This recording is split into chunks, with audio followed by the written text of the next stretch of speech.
Estimados alumnos y alumnas, les saluda el profesor Segundo Víctor Flores Fernández, profesor del curso de Psicología en este ciclo virtual 2021. Muy bien, espero que les haya ido bien en su examen del domingo pasado y que esas preguntas de psicología las hayan contestado correctamente. Bien, entonces, en esta semana, nuestra semana número 10, vamos a abordar el tema sobre inteligencia. Un tema que es muy afín a lo que se está haciendo en la pre, ¿no? Lo que ustedes están haciendo acá en la pre, ¿no? Alumnos, ¿a quién podríamos calificar de una persona inteligente? ¿Qué es lo más característico de una persona inteligente? Ustedes, ¿a quién llamarían una persona inteligente? Aparte de ustedes, por supuesto, también, pues, ¿no es cierto? Mírense a ustedes y ya, bueno, vayan sacando esas características. En realidad, ¿qué es la inteligencia? A ver, espero algunos comentarios. Un poquito están... Ya, Luigi, el que es eficiente en alguna actividad, el que es eficiente, muy bien, Luigi, el que es eficiente, dice Luigi, ¿no? Aaron, alguien que logra manejar de manera exitosa los recursos. Éxito, el que tiene éxito en manejar sus recursos. Jorge Luis Sánchez, el que sabe razonar, dice profe, ¿no? Jessy Jara, alguien capaz de manejar y conseguir su objetivo. Miren, chicos, ¿ah? La mayoría de ustedes se están centrando bastante en el aspecto cognitivo, en el aspecto del cerebro, se están centrando en definir lo que es inteligente. Pero yo les hago una pregunta. ¿Ustedes conocen de personas que son muy inteligentes pero que hacen cosas estúpidas? ¿Conocen ese tipo de personas? O sea que son cerebritos en el colegio, en la universidad, 20, 19, ¿no? Pero hacen cosas estúpidas, ¿no? Ejemplo de esas personas, ¿no?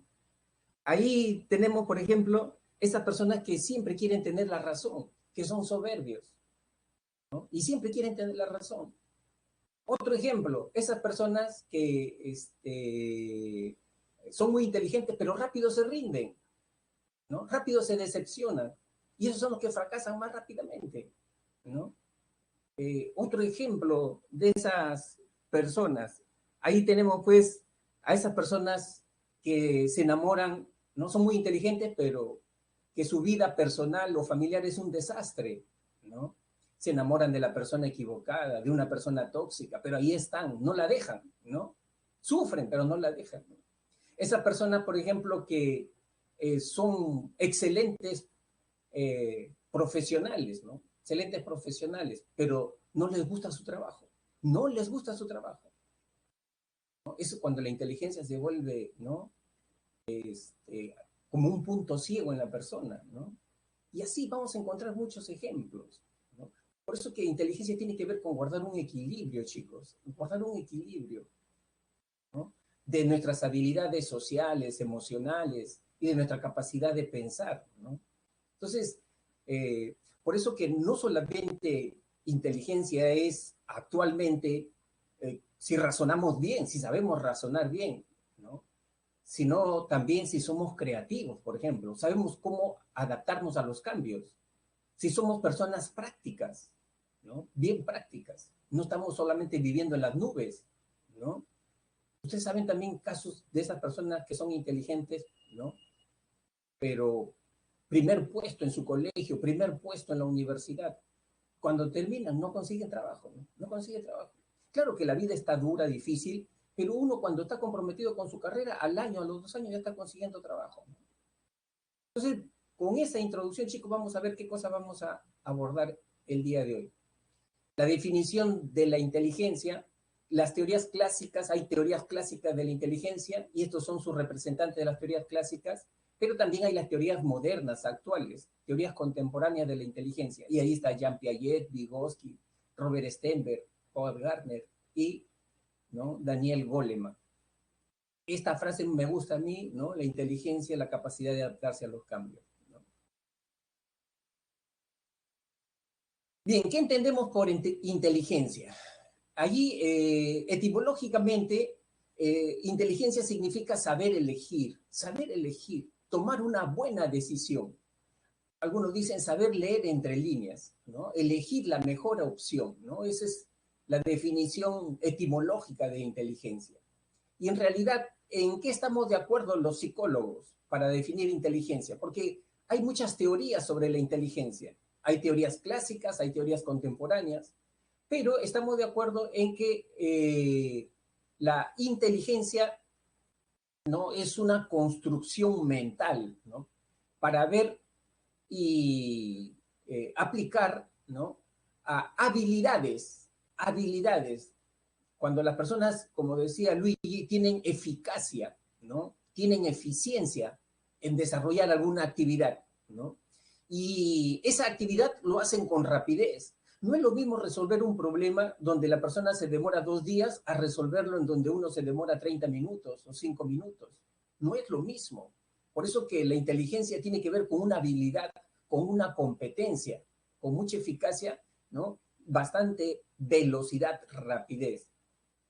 Definiendo ya sintéticamente, inteligencia es la capacidad para adquirir, guardar y aplicar conocimiento, ¿no? Por ejemplo, este señor, miren, que es un empresario de la informática, ustedes lo deben conocer, el que creó la primera computadora personal, Steve Jobs, ¿no? Era un hombre muy inteligente, egresado de la Universidad de Stanford, una de las mejores universidades del mundo, ¿no? Un multimillonario, pero también igual podríamos decir, chicos, sin temor a equivocarnos, que fue un inteligente, pero que hizo cosas estúpidas. Y en él fue más dramático la consecuencia. ¿Por qué? Porque él enfermó de un cáncer de páncreas, ¿no? Sus médicos le decían, señor Steve Jobs, usted se puede salvar, pero si se opera, porque su cáncer no es tan agresivo. ¿Y él qué cosa dijo? No dijo. Él era budista, vegetariano. En vez de aceptar las recomendaciones de la medicina convencional, eligió la medicina alternativa. No, yo con mis hierbitas, con mi medicina, con mi meditación, con eso me voy a curar. Y al final no duró ni un año, ¿no? Y se murió, pudiendo haber vivido, ¿no?, mucho más tiempo. Un inteligente que hizo cosas estúpidas, ¿no? El inteligente muchas veces, chicos, tiene sus puntos ciegos, O sea, la soberbia no le hace, ¿no? No le hace ver todas las opciones.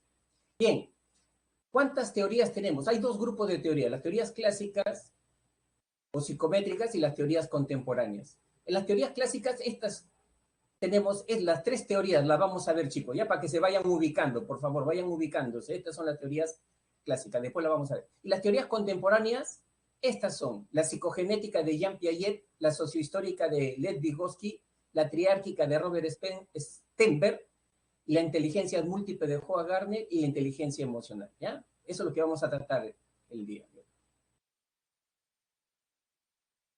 Empezamos entonces con las teorías clásicas.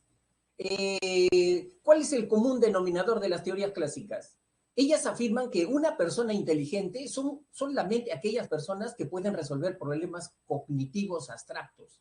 Solamente eso. El que resuelve tareas abstractas, ¿no?, cognitivas abstractas, ese es el inteligente.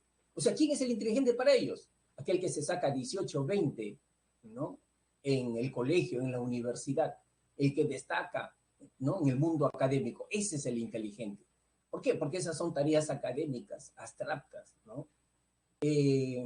Las teorías clásicas se preocuparon mucho en medir la capacidad intelectual y ellos, para medir la capacidad intelectual, aportaron un concepto que es el coeficiente intelectual, el CI, ¿no? Aportaron ese concepto. Y el otro aporte es que ellos crearon la psicometría. ¿Qué cosa es la psicometría?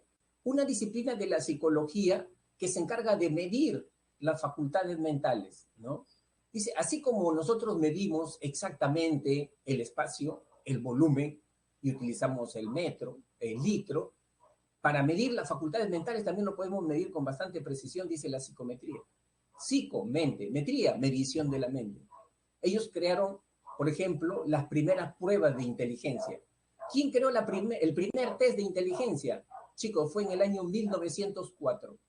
Este psicólogo francés, Alfred Binet, y su discípulo, ¿no? Theodore Simon crearon la primera test de inteligencia. En 1904 en Francia, ¿no?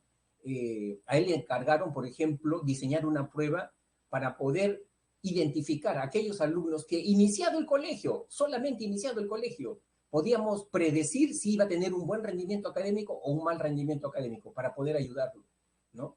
Y no ver el triste final de estos chicos que no terminaban el año o desertaban el año, ¿no? Entonces, esa fue la motivación. ¿Y qué nos dice la psicometría? ¿Cómo podemos medir la capacidad intelectual? Mire, para poder sacar el coeficiente intelectual, ¿no? Hay que tener en cuenta tres aspectos claves. El primero, edad mental. El segundo, ver el coeficiente intelectual. Y el tercero, ¿en qué categoría intelectual está? Eso lo vamos a ver acá, ¿ya? La categoría intelectual, categoría intelectual. Entonces empezamos primero, nosotros tenemos que saber primero cuál es la edad mental. Miren, los psicólogos utilizamos test, ¿no? Test de inteligencia. Y esos test de inteligencia son preguntas, ¿no? Que van de las más simples a las más complejas, ¿no? Y el creador de ese test nos tiene que entregar los resultados que él ha obtenido de haber aplicado ese test a grandes poblaciones, 8.000, 10.000 personas, en los diferentes grupos etarios. Por ejemplo, los chicos que tienen 17 años, 100 chicos de 17 años. Ese grupo etario de 17 años, ¿cuánto en promedio saca de puntaje de 60 puntos? ¿No?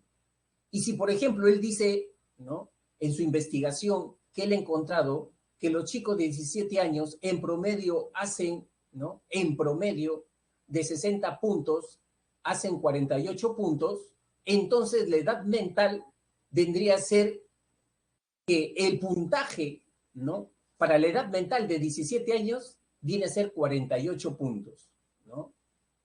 O sea, nos entregan una tabla, todos los test de inteligencia tienen una tabla donde están ahí los puntajes promedio que obtienen los diferentes grupos etarios, puntaje promedio que obtienen los diferentes grupos etarios. ¿Cuánto puntaje hacen los chicos de 20 años, de 25 años? ¿No? Entonces, ¿qué es edad mental? La edad mental que alcanza la mente de un sujeto en comparación con el promedio de desarrollo para cada edad, ¿no? Para cada año de edad cronológica, ¿no? Entonces, si una persona le aplico ese test, esa persona tiene 15 años, ¿no? A otra persona que tiene 25 años, y los dos me sacan un puntaje de 48, o sea, el de 15 y el de 25 me sacan un puntaje de 48, ¿quién tiene más inteligencia?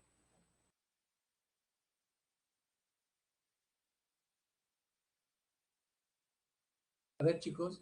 Muy bien, Jesse, el de 15, pues, lógicamente, el de 15 tiene más inteligencia, ¿no? Porque tiene más edad mental, ¿no? O sea, ese chico de 15 años de edad cronológica tiene una edad mental de 17 años. En cambio, esa persona de 25 años de edad cronológica tiene una edad mental de 17 años. Por lo tanto, va a tener menos inteligencia. ¿Se dan cuenta, chicos? Los psicólogos trabajamos con tablas, con tablas. Bien, cuando yo tengo ya la edad mental, recién puedo sacar el coeficiente intelectual. Y lo saco por esta famosa fórmula, acuérdense, CI, edad mental sobre edad cronológica por 100, ¿no? Miren, desen cuenta, cuando las personas coinciden entre su edad mental y su edad cronológica, 17 años acá y 17 años acá de edad mental, cuando coinciden, se tachan y va a quedar 100. 100 es el promedio y eso significa, chicos, que todos los puntajes y los CIs alrededor de 100, 95, 98, 99, 103, 104, 105, 108, esos que están alrededor de 100, su inteligencia es normal. Su inteligencia es normal.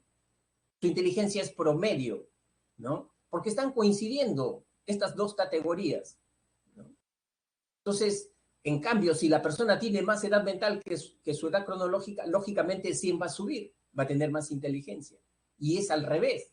Quien tiene mayor edad cronológica y menos edad mental, su puntaje de 100 va a bajar, por lo tanto, menos inteligencia. Ahora, si yo ya tengo el CI, ¿cómo puedo saber si tengo una inteligencia buena, ¿no? O tengo que preocuparme. Acá miren, chicos, hasta ahorita no ha habido una persona tan inteligente. Le aplicaron un test de inteligencia a William James Sidis y llegó a tener un coeficiente intelectual de 200, el tipo más inteligente en la historia de, ¿no? de todas las personas. Hasta ahorita no ha habido una persona que lo haya superado a él, ¿no? Pero lamentablemente se suicidó a los 40 años porque tuvo una vida triste, ¿no? y desgraciada. Bien, entonces, ¿yo cómo puedo saber si mi inteligencia es buena? Miren, chicos, acuérdense acá, miren, este es la inteligencia normal o promedio. Las personas que tienen un CI de 90 a 109, su inteligencia es normal. Las personas que tienen una inteligencia de 110 a 119, su inteligencia es normal alto, ¿no? Las personas que tienen un CI de 120 a 129, su inteligencia es superior. Y ya los que tienen más de 130 es superior. Algunos le llaman genios a ellos, ¿no? O sea, ¿cuánto necesita uno tener de coeficiente intelectual para que a uno lo llamen genio, ¿no? Más de 130 de coeficiente intelectual, ¿no? Albert Einstein tenía 160 de coeficiente intelectual. Y miren, los que tienen de 80 a 89, su inteligencia es normal bajo. Los que tienen de 70 a 79 son limítrofes. ¿Por qué es importante el coeficiente intelectual en el mundo académico? Porque es un buen predictor del rendimiento académico. Es un buen predictor, pero solamente del rendimiento académico. Está bastante asociado. Por ejemplo, los chicos que tienen un coeficiente intelectual de 70 a 79 limítrofe, generalmente muchos de ellos no llegan a terminar la secundaria. Se quedan en tercer o cuarto año de secundaria, segundo año de secundaria, después se dedican cobradores de combi, ¿no? Entonces no llega. Por ejemplo, nosotros los psicólogos, cuando un alumno quiere seguir la carrera de medicina, ¿no? Le aconsejamos que esa persona tenga un CI superior al normal promedio para que pueda afrontar con éxito las exigencias académicas de la carrera de medicina. ¿Ya? Muy bien. Si tú quieres aplicarte un test, te recomiendo, hay un test, el test de matrices progresivas de Raven, encuentras en internet, ¿no? Te aplicas el test y te sale en qué categoría te encuentras tú, ¿no? El test de matrices progresivas de Raven, ahí te lo voy a escribir. Pero hay una versión niños y una versión adultos. La versión niño está en colores. O sea, cuando tú encuentras un test a colores de Raven, ese no vayas, ahí vas a salir genio. Tienes que irte a la versión adulto, donde es solamente en blanco y negro. Ahora, esto es cómo está distribuida la inteligencia. Miren, chicos, esta es la famosa campana de Gauss. Es una campana invertida, ¿no? Una curva de distribución normal. Esta curva nos está diciendo, miren chicos, que cómo se distribuye la inteligencia en las regiones, en el mundo. Por ejemplo, en Lima, ¿cómo se distribuye la inteligencia? Dice que el 68%, 34 más 34, 68% de las personas tiene una inteligencia de 85 a 115. ¿Ya? Así se debe entender. En donde tú vayas, en Ecuador, en Europa, acá en Perú, en Lima, en cualquier región, el 68% está dentro de esta categoría, entre 85 a 115, ¿no? Y aproximadamente el 2% de la población, 2% tiene un CI menor a 70. Son personas que tienen ya deficiencia intelectual, tienen que ir a un colegio de educación especial, ¿no?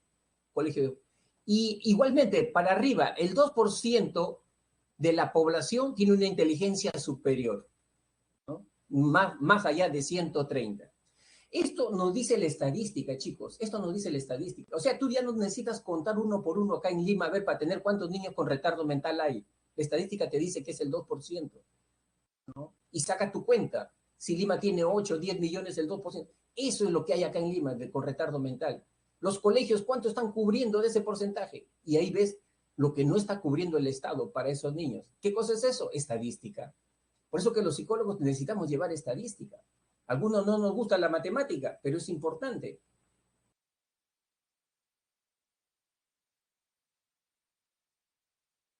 Ya. ¿Cuáles son las principales teorías clásicas? Tenemos tres: Spearman, Thurston y Cattell. Spearman dice que la inteligencia está compuesta por tres grandes factores. Un factor G, factor general. ¿Sabes cuál es el factor general? Energía mental. O sea, tú estudias sin que te canses, ¿no? Estudias hasta con un pequeño dolor de cabeza, ¿no? Energía mental, ¿no? Factor G.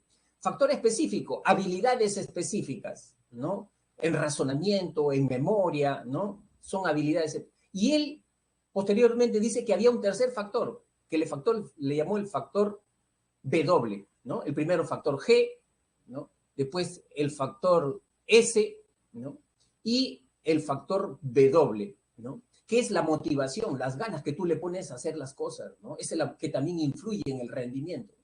Thurston no estuvo de acuerdo con Spearman, dice que no hay factor G, lo único que vas a encontrar son 7 factores, ¿no? 7 factores, como que, por ejemplo, factor verbal, ¿no? Luego también tenemos el factor de razonamiento espacial, ¿no? El factor de memoria, ¿no?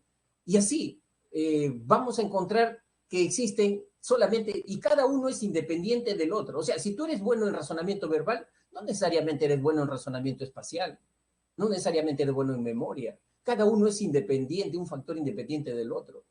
Raymond Cattell dice que existen 2 tipos de inteligencia, ¿no? Para él solamente existen 2 tipos de inteligencia, la inteligencia fluida y la inteligencia cristalizada, ¿no? La inteligencia fluida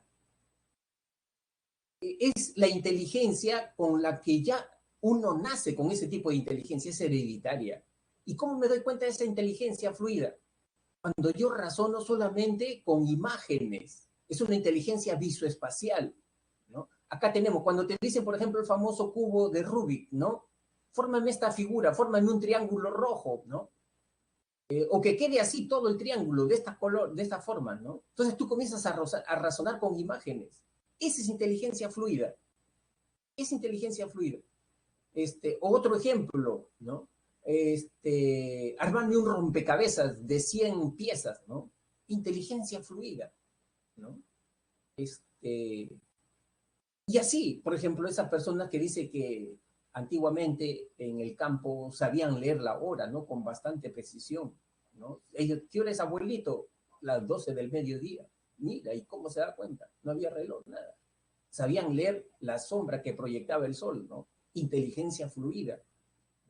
En cambio, la inteligencia cristalizada es aquella capacidad donde se resuelve problemas, pero en base a información, a conocimientos. Es decir, cuando la persona tiene conocimiento, tiene información, puede resolver algunos problemas, ¿no? Es una inteligencia que está fuertemente influenciada por la cultura y la educación. Lo que ustedes hacen acá en la PRE, están desarrollando su inteligencia cristalizada, información, básicamente información. Es como si yo te preguntara, ¿tú sabes qué país se encuentra al oeste de Alemania? ¿Qué país se encuentra al oeste de Alemania? A ver, chicos.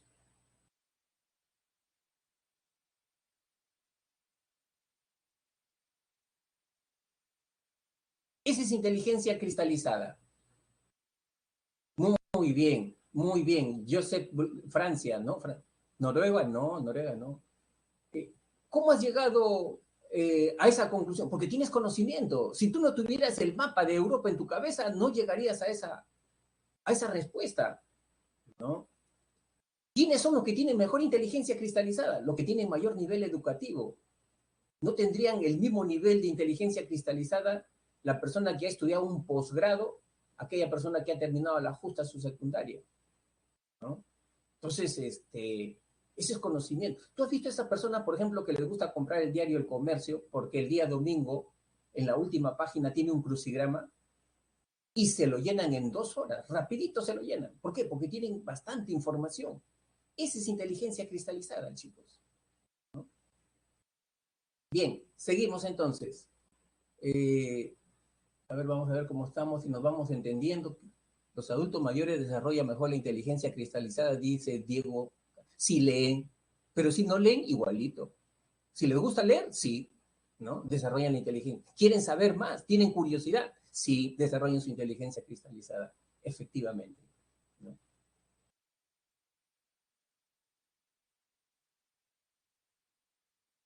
Siempre viene preguntas, chicos, sobre inteligencia fluida, inteligencia cristal. Resáltenlo bien para que lo puedan entender, ¿no? O revisar en la tarde, ¿no? Porque siempre viene preguntas en el examen sobre esos 2 tipos de inteligencia. Y miren, luego surgieron las teorías contemporáneas de inteligencia. ¿Por qué surgieron las teorías contemporáneas? Porque detectaron que habían vacíos en las teorías clásicas. Lo que habíamos hablado al principio, ¿no? O sea, personas que se destacaban en el mundo académico, primeros puestos, tercio superior en el colegio, en la universidad. Y cuando terminaban su vida laboral, su vida personal, familiar, un desastre. O algunos que incluso no conseguían ni siquiera trabajo. Pero si este era, ¿no? Tenía un buen rendimiento académico, primer puesto, y mira cómo ha terminado, da pena, ¿no? ¿Qué pasa? ¿Dónde está su inteligencia? ¿No? Y al contrario, habían algunas otras personas que nunca se habían destacado en el mundo académico, ¿no? Su curso preferido en el colegio, recreo, ¿no? Educación física, su curso preferido, ¿no? Y sin embargo, después, en su mundo laboral, personal, familiar, destacaban en los negocios, ¿no? Destacaban en el arte, ¿no? O eran prósperos empresarios, ¿no? ¿No? Y en la universidad tú los veías a veces correteando a los profesores en la etapa final para que lo aprueben, ¿no? Entraban al sustitutorio, después del sustitutorio seguían sin aprobar, entraban al suplicatorio, ¿no? Al suplicatorio ahí detrás del profesor, ¿no? Pero sin embargo después aprobaban. Entonces las teorías contemporáneas dijeron, entonces no estamos midiendo todas las capacidades del ser humano. Hay otras capacidades diferentes a lo cognitivo, a lo abstracto, que influyen en el éxito. Y encontraron que habían otros factores, como que ser creativos, tener una apertura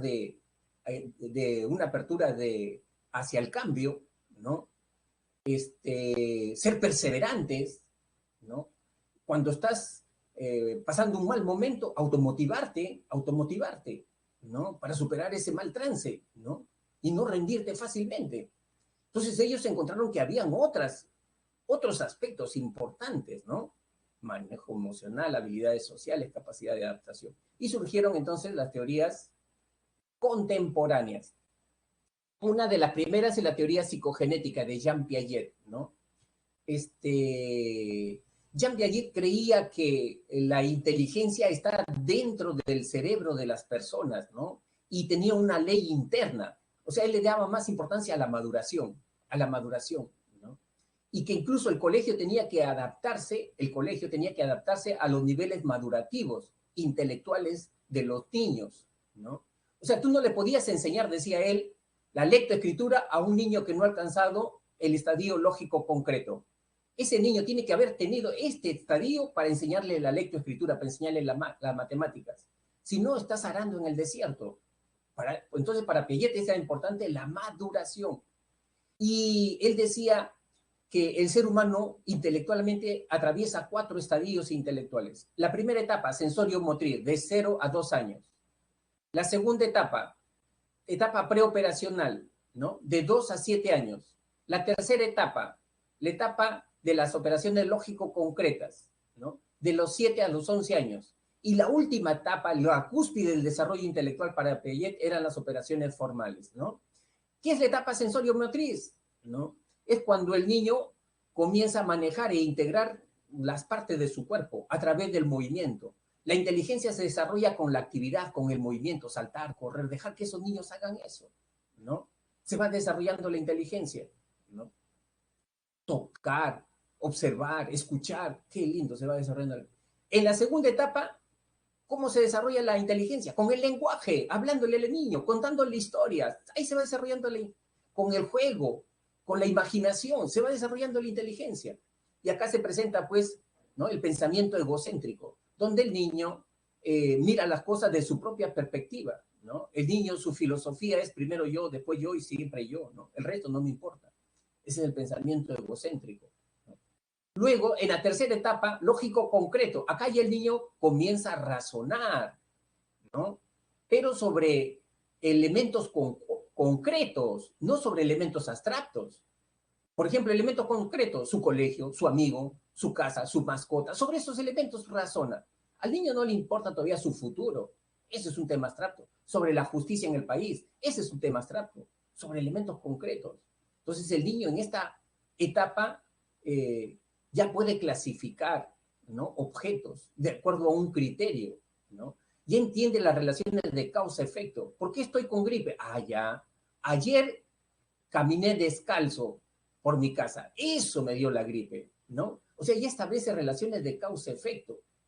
O sea, en su cabecita ya está la lógica, en su cabecita ya está la lógica, en este niño está la fantasía todavía, ¿no? Los deseos, las emociones. Acá no, ya está la lógica. Por eso se le llama lógico concreto. Y acá el niño, el adolescente, a partir de los 11 años, 12 años, ya su mente, chicos, está en el pensamiento abstracto, lógico abstracto. Él ya entiende puntos de vista de las personas. ¿Por qué me está criticando esto? Ah, ya sé, me tiene envidia. Por eso me está criticando. O sea, el niño lo comienzan a molestar, a fastidiar. ¿Cómo reacciona emocionalmente? ¿No? O llora o le mete su puñete a quien lo está molestando. En cambio, el que tiene este tipo de pensamiento ya no es tan reactivo. Ya no es tan reactivo. Ve posibilidades, punto de vista. A este, mira, me está fregando. Después va a ver lo que le va a pasar, ¿no? ¿No? O por qué Rosa no me contesta el saludo, ¿no? Se habrá creído, ¿no? Una creída, y dice, no, de repente algo le han hecho en su casa y por eso está así. O sea, ella ve posibilidades, ve alternativas, ve explicaciones, por eso también se le llama pensamiento hipotético deductivo, ¿no? Hacen pausas, reflexionan. Es increíble que haya adolescentes que hagan berrinches, por ejemplo, ¿no? En su casa, ¿no? Entonces no están utilizando este pensamiento, ¿no?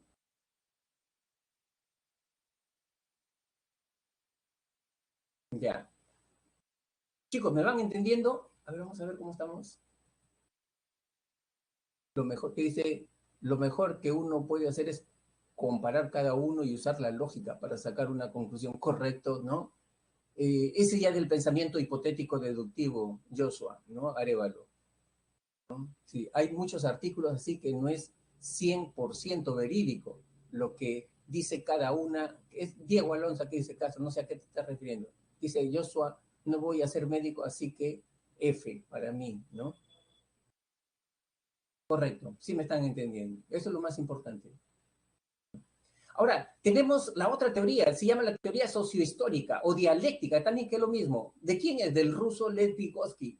Él estaba en contraposición a Piaget. Acuérdate que Piaget le daba importancia a la inteligencia por los aspectos maduracionales, o sea, porque el pensamiento tenía una ley interna, ¿no? Y estaba por etapas ese pensamiento.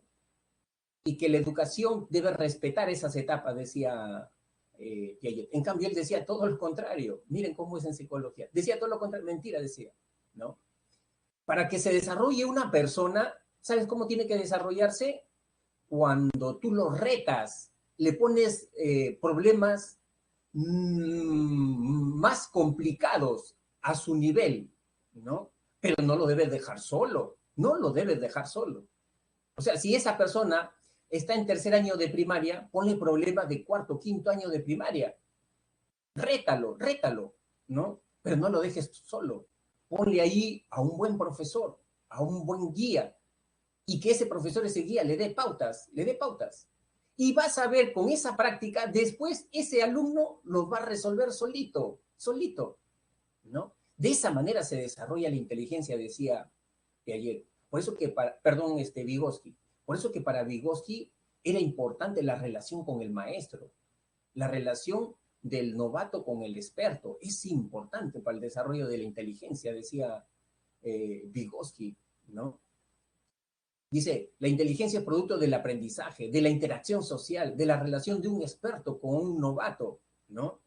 Y él decía, mira, las funciones psicológicas, pensar, razonar, se desarrollan, ¿no? Por producto de la internalización, ¿no? ¿Qué es la internalización?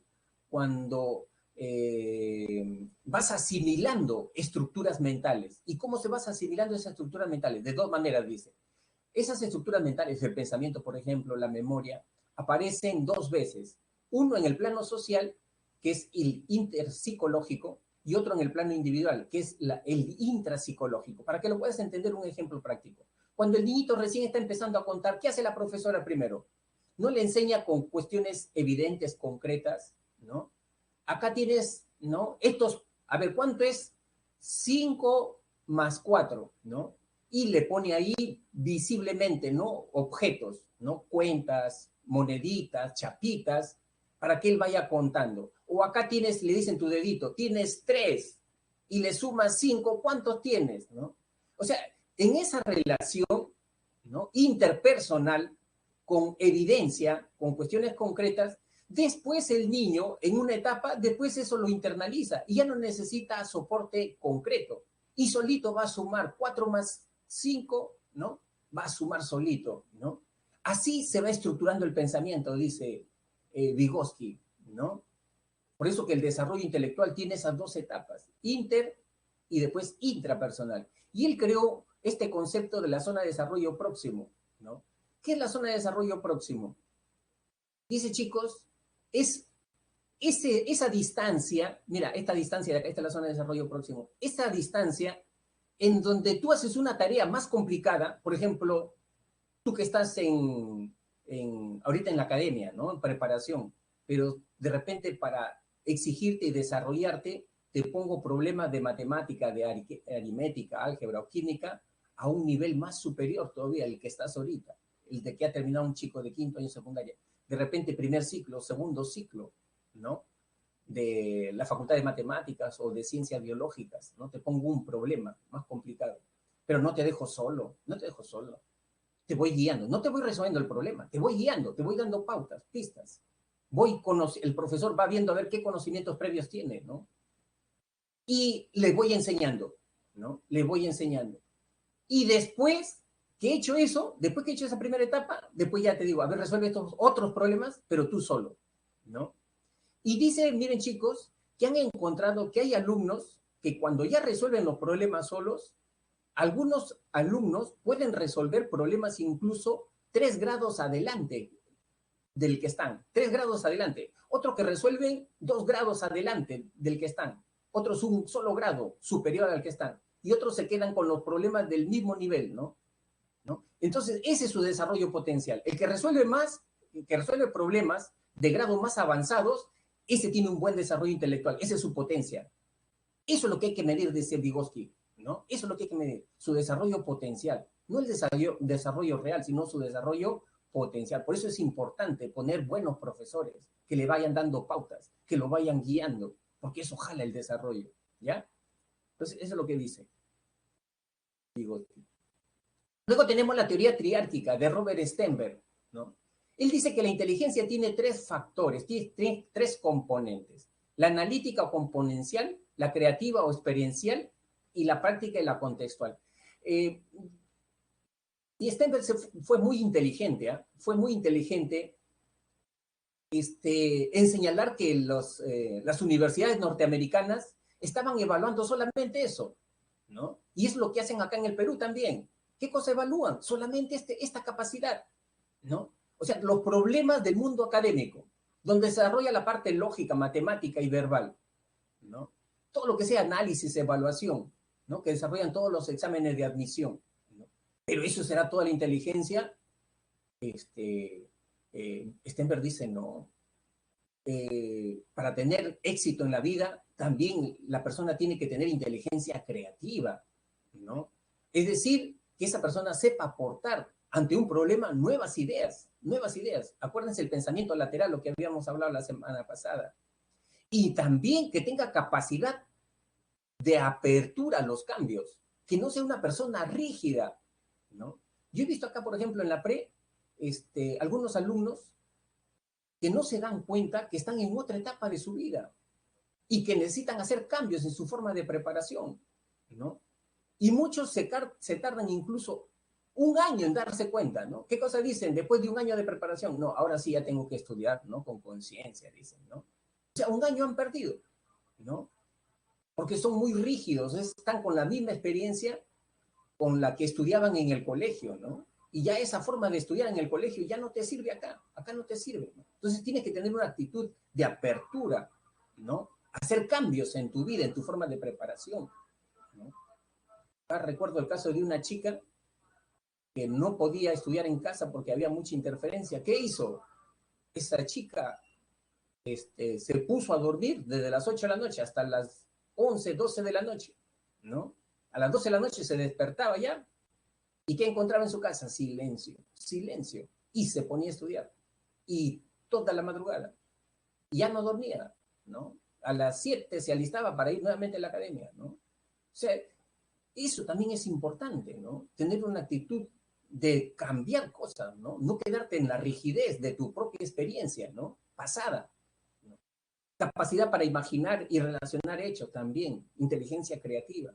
¿No?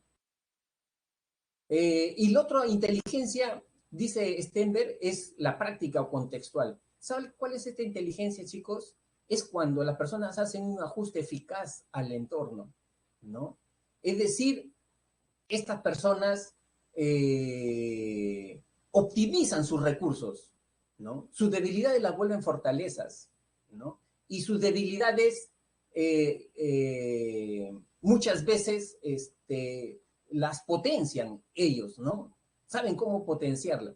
Dice que la inteligencia práctica contextual tiene que ver con la eficacia y la astucia, ¿no? Por ejemplo, miren chicos, no sé si tú conoces el caso de esos alumnos que se matan estudiando, estudian bastante, van a dar el examen y sus resultados no son tan buenos, resultados moderados.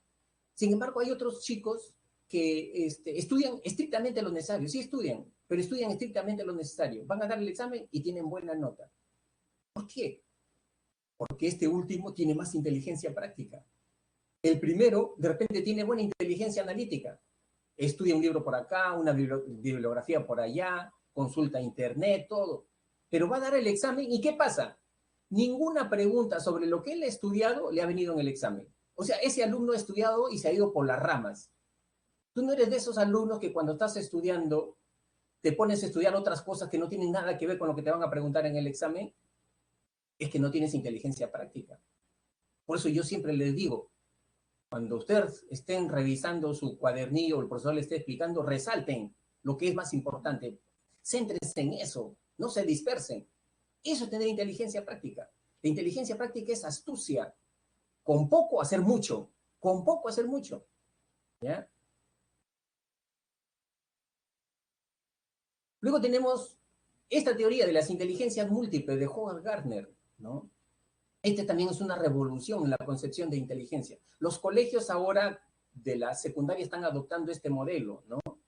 Robert Stenberg, perdón, Gardner criticaba, decía que el sistema educativo occidental nuestro le da importancia a estos dos tipos de inteligencia, a la verbal o lingüística y a la inteligencia matemática. Sin embargo, el ser humano tiene más talentos, más capacidades que no le dan importancia, ¿no? Las universidades, cuando toman sus exámenes de admisión, solamente esto, inteligencia lingüística, inteligencia matemática. El resto no les interesa, ¿no? Sin embargo, hay carreras profesionales que se requieren otras capacidades. Tú escoges la carrera de administración. Mucho más importante que eso es que seas una persona líder, que seas persuasivo para tener éxito en esa carrera. ¿Y por qué eso no se mide? Si tú escoges la carrera de psicología, más importante sí, que te guste leer, sí, pero también empatía, tener empatía, ¿no? Entonces, si tú escoges la carrera de arquitectura, caramba, ¿no? Talento visoespacial, ¿no? Entonces, debería haber un cambio, una revolución en los exámenes de admisión de las universidades acá en el Perú, ¿no? Tomando un modelo. Bien, seguimos, chicos. Inteligencia visoespacial, capacidad para calcular espacios, ¿no? Ambientes. Por ejemplo, de esta pieza, ¿no? De 60 metros cuadrados, podría ser un buen departamento, ¿no? Un buen departamento, bien distribuido, ahí está el arquitecto para hacer eso, ¿no? El arquitecto lo hace muy bien y te da la sensación de amplitud. Tienen inteligencia visoespacial. Corporal sinestésica, capacidad para manejar tu cuerpo. ¿Quiénes son los que tienen esta capacidad, este talento, chicos? Ahí tenemos los artesanos que hacen maravillas con sus manos. El médico cirujano. No cualquier médico es un médico cirujano. Tienen precisión en los movimientos, ¿no? Ahora yo te pregunto, ¿el delincuente, el que te roba la cartera, el monedero, será que tiene inteligencia sinestésica? Aparentemente sí, pero Gardner dice, inteligente es la persona que tiene un talento, pero también aporta con su talento un producto útil a la sociedad. El delincuente no aporta nada, entonces no está dentro de esta categoría. Naturalística es la capacidad para detectar cambios en la naturaleza, ¿no? Las que, por ejemplo, las personas que tienen sensibilidad por los animales, por las plantas, esos son los que tienen inteligencia naturalística. Interpersonal, capacidad para relacionarse con las personas.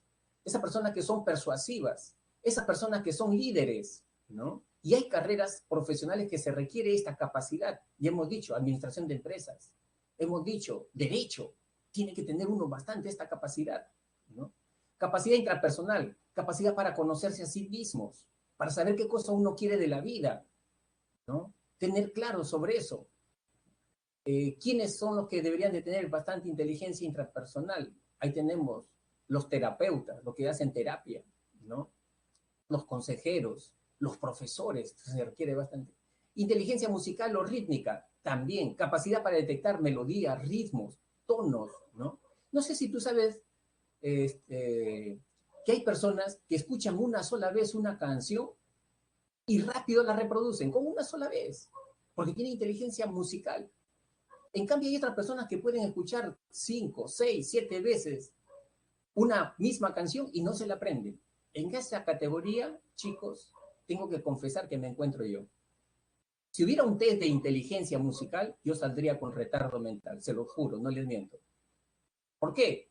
Porque en mi vida solamente una vez, una canción nomás me he aprendido, ¿no? O sea, yo en este soy, pero malo, pero así, ¿no? Bien, seguimos. Luego tenemos la inteligencia emocional, Daniel Goleman. Goleman dice que más importante que el coeficiente intelectual es el manejo de las emociones. Y ahí hay que desarrollar, ¿qué habilidades? El autoconocimiento, saber quién eres tú, qué cosa quieres de la vida, ¿no? La empatía, capacidad para sintonizar con otra persona, pero también igual guardar tu distancia, ¿no? Pero conocer a la otra persona, qué está sintiendo, qué está pensando. Es importante desarrollar habilidades sociales, capacidad para influir en las demás, para expresar tus ideas. Esas son habilidades que hay que aprender, liderazgo, resolución de conflictos, ¿no? Motivación, qué importante esto, chicos, la automotivación. Cuando estás decepcionado, ¿no? Cuando estás deprimido y necesitas sacar energía, ¿qué haces para automotivarte, ¿no? Eso es muy importante también en la vida y para tener éxito. Esos recursos tienes que empezar a desarrollarlos, ¿no? La autorregulación, no ser impulsivos, siempre hacer una pausa, ¿no? En nuestra conducta, ¿no? Eso quiere decir tener autocontrol, integridad, saber adaptarse y tener innovación. Bien, entonces esas son las 5 teorías contemporáneas sobre inteligencia, ¿no? Ahora vamos a ver el ejercicio. Vamos a ejercicio, a ver, aplicando, chicos, lo que ya han aprendido. Laura miró a Jorge y pensó que no era el momento para reclamarle nada. Haciendo a un lado todo su enfado por lo sucedido en la mañana, le invitó unas tostadas y le sirvió amablemente un vaso con su bebida favorita. Ella se le había preparado, pues sabía que era el día en que concluía su contrato y se convertiría en desempleado a sus 40 años. De acuerdo con la teoría de Daniel Goleman, el enunciado describe la inteligencia, ¿no? En el caso de Laura, la inteligencia sería de Laura, de cuyos rasgos se evidencia, ¿no? Puntos suspensivos y, ¿no? A ver, vamos a ver cómo estamos. La C. Contextual, no. Goleman no habla de inteligencia contextual, ¿no? La A, muy bien, Daniela. Diego, muy bien. Estefano, muy bien, la A, ¿no? Entonces tenemos la A. Seguimos. Luisa no superó el periodo de prueba como vendedora en un hipermercado, pues, aunque conocía los productos muy bien, no tenía llegada, ¿no? Una cuestión, una expresión metafórica. Y no se llevaba bien con sus compañeros. Ahora ella ha decidido inscribirse en un taller para desarrollar la inteligencia que le falta, de acuerdo con la teoría de, ¿no? A ver, ya contestó por acá. La A, Luigi, muy bien. A ver, no. La A, ¿cómo va a desarrollar, ¿no? En relacionarse con las personas la A, ¿no? Relacionarse con personas. Esto es inteligencia analítica. Es inteligencia que, ¿no? La interpersonal, correcto. Muy bien, ¿no? La C, interpersonal, correcto. Seguimos. Rocío, antes de que le asignen el trabajo grupal que se desarrollarán, convence a sus compañeras de equipo de que como ella es la que tiene la más alta nota en arte, debe ser la responsable de ilustrar la investigación, que los demás se encarguen del contenido. De acuerdo a la teoría triárquica de tipo de inteligencia que Rocío estaría demostrando con su accionar, se denomina ¿qué tipo de inteligencia? analítica, creativa, práctica o contextual. Lógicamente que tenemos, a ver ya, la B, muy bien, Aarón, ¿no? Es la inteligencia práctica, pues. Las personas que tienen astucia, que saben persuadir, que saben, ¿cómo se llama? Conseguir sus objetivos con menos tiempo, con menos esfuerzo, ¿no? Esa es la inteligencia contextual, la inteligencia práctica.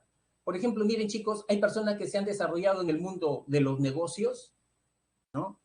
Pero porque tienen inteligencia práctica, ¿no? Sin embargo, de repente, inteligencia analítica para nada, son buenos, ¿no? El rey, cuando dicen, ¿no? Las personas que han destacado en el mundo del, por ejemplo, lo ponen ahí como ejemplo de inteligencia práctica al dueño de la Universidad César Vallejo, ¿no? Acuña, ¿no? Bastante inteligencia práctica para los negocios. De repente, inteligencia analítica no le va muy bien, ¿no? Bien, entonces, seguimos entonces con la siguiente, porque ya nos gana la hora, chicos. La encuesta, iniciar encuesta, encuesta docente. Ahí está. ¿Qué te pareció la explicación de la clase de hoy? ¿No? Tienes 5 alternativas. A, excelente, B, bueno, C, regular, D, malo y E, deficiente. ¿No? Entonces, con bastante libertad, ¿no? Vamos a ver cuántos son. Son 45 chicos. Ya hay 35 que están respondiendo, ¿no? 36. Siempre hay un margen, ¿no? De chicos que no quieren participar de la evaluación. Bueno, se les respeta. Pero sería bueno que lo planteen, así no estuvieran de acuerdo con el profesor, ¿no? Nadie lo va a recriminar. Bien, entonces, ahí no. No. Más bien, no sé, mire, tenemos tiempo de repente unos 2 minutitos, porque para darle espacio al otro profesor que va a entrar, si hay alguna preguntita. Dice Julio Ore, profesor, una pregunta. El test de Raven, ¿dónde lo puede encontrar? En internet, le pones test de matrices progresivas de Raven, adulto, y te lo aplicas. En 20 minutos tienes tu coeficiente intelectual, tu categoría intelectual. Ya lo encontró, creo acá, Lucía Guadalupe, lo ha puesto, mira, Lucía Guadalupe ya lo ha puesto, ¿no? Te lo aplicas y rápido sale, ¿no? Pero acuérdate que eso solamente vive tu inteligencia analítica, ¿no? Pero para tener éxito en la vida tienes que tener otras capacidades también, ¿no? Antes nosotros los psicólogos mucha importancia le damos a la inteligencia analítica, demasiado. Lo que ahorita las instituciones le dan, ¿no? La importancia solamente a la inteligencia analítica, ¿no?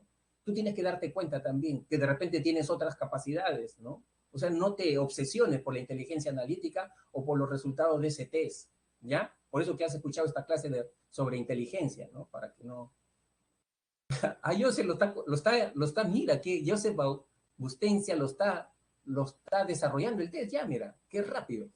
Bien, chicos, entonces muchísimas gracias, ¿no? Por su atención, ¿no? Y ya nos veríamos la próxima clase, ¿ya? Un abrazo muy fuerte a cada uno de ustedes. Bien, me voy.